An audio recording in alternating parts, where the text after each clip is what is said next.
మీ business ఏదైనా మీ ఊర్లో promotion చేయాలంటే అది సుమన్ టీవీతోనే సాధ్యం. ఇప్పుడే సంప్రదించండి. నమస్తే, welcome to Suman TV. Nizamabad జిల్లాలో దొంగలు రెచ్చిపోతా ఉన్నారు. సో మెడికల్ షాప్లనే టార్గెట్ చేస్తూ ఉన్నారు. మెడికల్ షాప్లలో అసలు నగదు ఉందని చెప్పేసి వాళ్ళకి ఎట్లా సమాచారం వెళ్తూ ఉంది, అసలు ఏమైనా ఎవరైనా ప్రాథమిక సమాచారంతోనే ఇదంతా దొంగతనం చేస్తున్నారు అనేటట్టుగా కూడా మనకు కొన్ని అనుమానాలకైతే తావిస్తుంది అన్నట్టుగా మనకు అనిపిస్తూ ఉంది. ఆర్మూర్ పట్టణానికి అయితే వచ్చినాము. బస్టాండ్ కావచ్చు, జీవన్ రెడ్డి మాల్కి అతి సమీపంలో అంటే దాని పక్కనే ఉన్నటువంటి దొన్ని మెడికల్లో అయితే దాదాపుగా 3 లక్షల నుంచి 3,50,000 నగదునైతే గుర్తు తెలియని దుండగులు అపహరించారు. సో ఎవరైతే మన దొంగల గురించి మాట్లాడుకుంటే వాళ్ళు ఇక్కడోళ్ళ లేకపోతే వేరే జిల్లాలకు సంబంధించిన వాళ్ళ అనుకుంటే ఇక్కడోళ్ళు కాదు, వేరే జిల్లాలకు సంబంధించిన వాళ్ళు కాదు, వాళ్ళు మహారాష్ట్ర నుంచి వచ్చిన దుండగులుగా మనకు తెలుస్తూ ఉంది. దాదాపుగా ఐదు మంది వచ్చారు.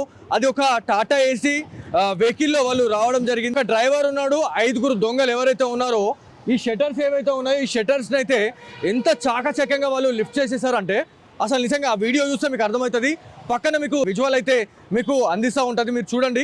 ఎంత దారుణం అంటే లాక్స్ వేసి ఉన్నా కూడా వాళ్ళు ఎంత ఈజీగా ఆ షట్టర్ని లిఫ్ట్ చేసిర్రు అంటే ఆ వీడియో చూసిన తర్వాత మేమైతే షాక్ అయిపోయినాం. ఇంత పకడ్బందీగా వాళ్ళు ఒక పక్క ప్లాన్ ప్రకారం అయితే వాళ్ళు రావడం జరుగుతూ ఉంది.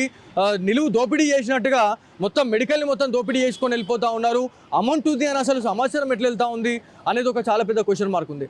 సో ఇక్కడ ఎవరైతే మనకి వచ్చిన దుండగులు ఎవరైతే ఉన్నారో ఈ వెహికల్ అంటే మనకి ఇదంతా కూడా మనకి నిజామాబాద్లో ఖలీల్వాడి ఎట్లయితే ఉంటుందో ఈ ఆర్మూర్లో కూడా ఈ ఏరియా అయితే అంతే అండి. సో ఇదంతా కూడా ఫుల్ క్రౌడీగా ఉండే ప్లేస్ ఇది, హాస్పిటల్స్ ఉండే ప్లేస్ ఇది.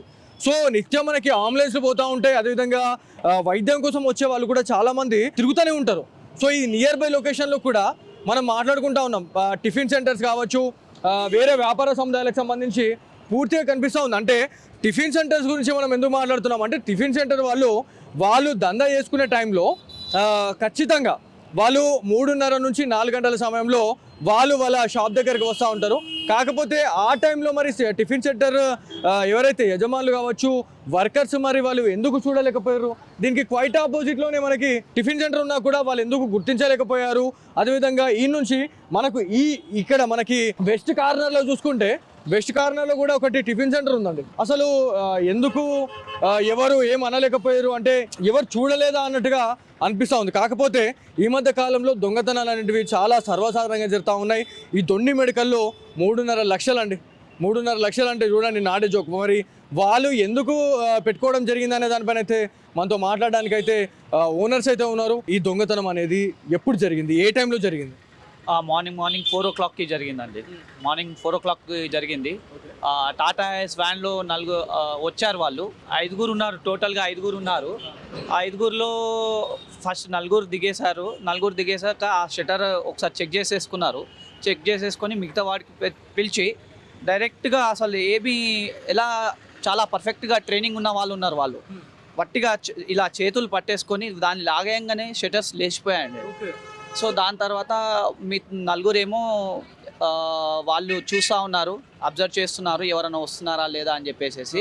ఒక ఆయన మాత్రం లోపలికి వచ్చేసేసి వితిన్ 10 మినిట్స్లో మళ్ళీ మా కౌంటర్స్ ఏది కూడా డ్యామేజ్ కాకుండా అంత పర్ఫెక్ట్గా తీసేసి ఎక్కడెక్కడైతే అమౌంట్ ఉందో ఆ అమౌంట్ మొత్తం తీసేసుకున్నాడు. అంటే ఇదంతా చూస్తే ఒక ప్లాన్ ప్రకారం చాలా వరకు కూడా ఎవరైతే మెడికల్ షాప్లోకి వచ్చి చూసే వాళ్ళు ఎవరైతే ఉంటారో నార్మల్గా వచ్చి అరే ఇక్కడ గిది ఉంది, పలానా ప్లేస్లో గిది ఉంది అని చెప్పి తెలిసిన వాళ్ళే ఇదంతా చేస్తారు అన్నట్టుగా కనిపిస్తుంది. ఇది నిజమేనంటారా? ఇది అది అలానే ఉంటుందండి. దాదాపు నాకు తెలిసి ఒక 4 to 1 week నుంచి మొత్తం అబ్జర్వేషన్లో ఉన్నారు వాళ్ళంతా.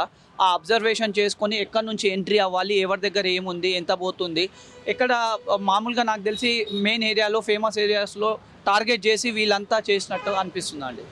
అంటే ఇప్పుడు పోలీస్ అధికారులు వచ్చిన తర్వాత క్లూస్ టీమ్స్ ఏమైనా రావడం జరిగిందా? మరి ఏమైనా ఆధారాలు ఏమైనా సేకరించడం జరిగిందా ఫింగర్ ప్రింట్స్ గురించి?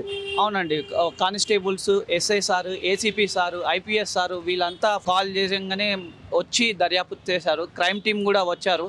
సో ఆ ఫింగర్ ప్రింట్స్ కానివ్వండి మిగతా అన్ని వాళ్ళు సేకరించి ట్రాకింగ్లో ఉన్నారు అని చెప్పేసి అన్నారు. సో మేము పిఎస్కి కంప్లైంట్ ఇవ్వడానికి ఆఫ్టర్నూన్ ఆ టైంకి వెళ్ళాము. ఆ ఆఫ్టర్నూన్ టైంలో ముబారక్ నగర్ దాకా ట్రాకింగ్ అయింది. ప్లస్ మళ్ళీ ఆ వెహికల్ అనేది పర్వని వెహికల్ అని తెలిసిందండి. పర్వని వెహికల్ మహారాష్ట్ర నుంచి వచ్చిన వాళ్ళు అండ్ దాని తర్వాత వాళ్ళు వచ్చిన వాళ్ళు ఎవరైతే ఉంటారో పక్కడబందీగా సీసీ కెమెరాస్ ఇన్ని ఉన్నాయి. అంటే మీకు ఈ మెడికల్ షాప్లో కావచ్చు బయట సరౌండింగ్లో ఎన్ని కెమెరాస్ ఉన్నాయి మీరు పెట్టుకున్నాయి? సార్ నా దగ్గర 16 కెమెరాస్ ఉంటాయండి. నా 16 కెమెరాస్. ఎందుకంటే మా వర్కర్స్ ఎవరేం చేస్తున్నారు, లేకపోతే కస్టమర్తో ఏమన్నా ఇబ్బంది పడుతున్నామా అన్ని ప్రతిదీ రికార్డ్ అవుతుంది. 2-way వాయిస్తో ఉందండి. టూ వే వాయిస్తో పెట్టుకున్నాక కూడా ఏ ప్రాబ్లం రాకుండా అన్నట్టు నేను చూసుకున్నాను. సో అందులో పాటు ఆ డివిఆర్ రికార్డింగ్ అవుతుంది. ఆ డివిఆర్ని కూడా వాళ్ళు కట్ చేసేసుకొని వెళ్ళిపోయారు, డిస్కనెక్ట్ చేసేసి ఆ హార్డ్ డిస్క్తో సహా వాళ్ళు పారిపోయారు అనేది ఒకటి తెలుస్తూ ఉంది. అది నిజమేనంటారా లేకపోతే హార్డ్ డిస్క్ ఉందా ఇక్కడనే? లేదండి, హార్డ్ డిస్క్ తీసుకొని వెళ్ళిపోయారు.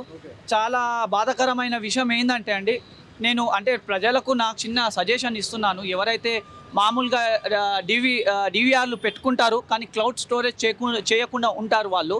సో నేనేమంటున్నానంటే ఒకవేళ క్లౌడ్ స్టోరేజ్ ఎవరైతే చేస్తలేరో వాళ్ళు క్లౌడ్ స్టోరేజ్ పెట్టుకోండి. ఏదైనా డివిఆర్ పోయిందనుకోండి, ఆ క్లౌడ్ స్టోరేజ్లో మన డేటా అనేది ఉంటుంది.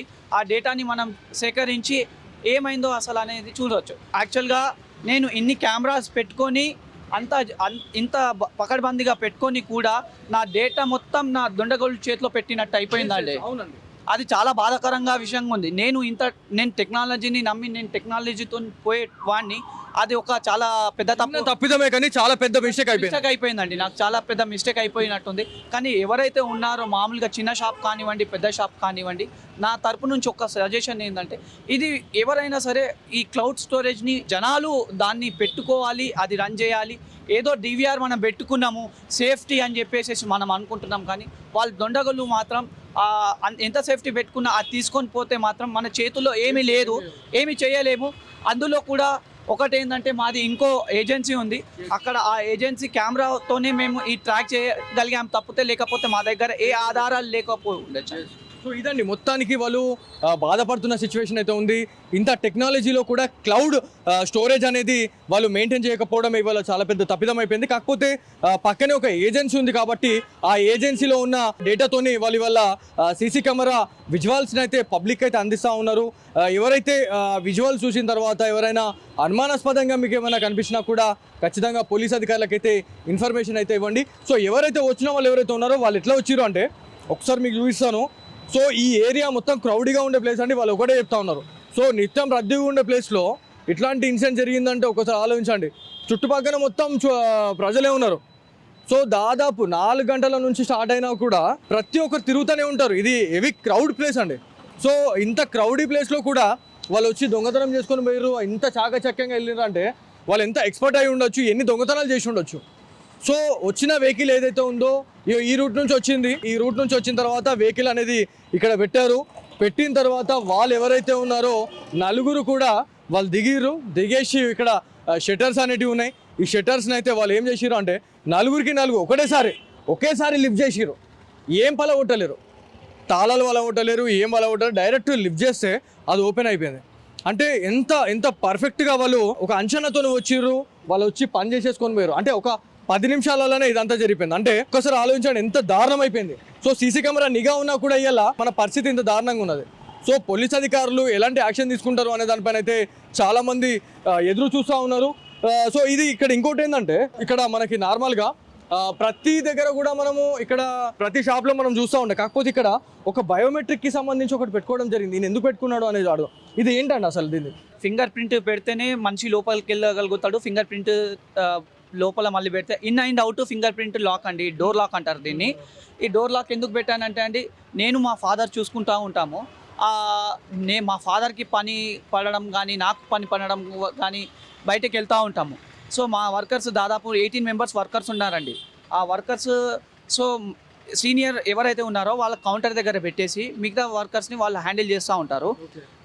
సో జూనియర్ వర్కర్స్ బాత్రూమ్ అని చెప్పేసి వాళ్ళు వేరే పనికి అని చెప్పేసి ఎక్కువ టైం పాస్ చేసి రావడం కావాలి ఇలా అవుతుంది.